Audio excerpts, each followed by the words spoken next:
Indonesia dengan lebih dari 171,2 juta penduduknya menggunakan internet. Dan dengan meningkatnya kegiatan dan platform media secara online yang signifikan di Indonesia, tak heran kita sangat mudah menemukan data pribadi seseorang melalui perangkat media yang kita miliki. Hal ini menjadi permasalahan di negara Indonesia. Kebocoran data pribadi dan privasi negara bukanlah masalah baru di negara Indonesia. Menurut laporan yang dikeluarkan oleh CNN Indonesia menunjukkan per Mei 2020 hingga Mei 2021 dengan tenggat waktu hanya 1 tahun, ada 8 kasus data kebocoran pribadi dan privasi negara dari mulai Tokopedia, KPU, data COVID-19 hingga BPJS Kesehatan. Hak atas pribadi di Indonesia memang dijamin di dalam konstitusi negara. Menurut amanat konstitusi, pemerintah harus melindungi segenap bangsa Indonesia dan seluruh tumpah darah Indonesia. Aturan mengenai perlindungan data pribadi bukannya tidak ada di Indonesia, namun tidak memilikinya. Satu undang-undang yang terkhusus mengatur perlindungan data pribadi inilah yang harus kita selesaikan. Di tahun 2016 saja sudah ada 30 undang-undang berbeda yang mengatur perlindungan data pribadi. Dan saat ini Indonesia memiliki rancangan undang-undang perlindungan data pribadi yang entah sampai kapan akan disahkan. Banyak sekali dampak negatif dari lemahnya perlindungan data pribadi di suatu negara.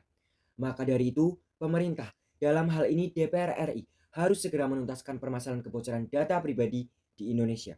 Jika saya menjadi legislator, yang akan saya lakukan sesuai dengan 3 fungsi DPR. Yang pertama, DPR sebagai lembaga pembentuk undang-undang. Sudah seharusnya DPR mengesahkan rancangan undang-undang perlindungan data pribadi agar undang-undang tersebut dapat berlaku di Indonesia. Dan Indonesia menjadi negara ke-127 yang memiliki aturan perlindungan data pribadi. Dan dalam hal ini, masyarakat harus mendorong dan mendukung undang-undang perlindungan data pribadi agar digunakan sebagaimana mestinya. 2. Dalam fungsi anggaran, DPR harus mengoptimalkan anggaran pendapatan dan belanja negara yang diberikan pemerintah kepada Kominfo untuk mendukung wacana pembuatan super apps sebagai bentuk solusi dari pencegahan kebocoran data pribadi dan privasi negara.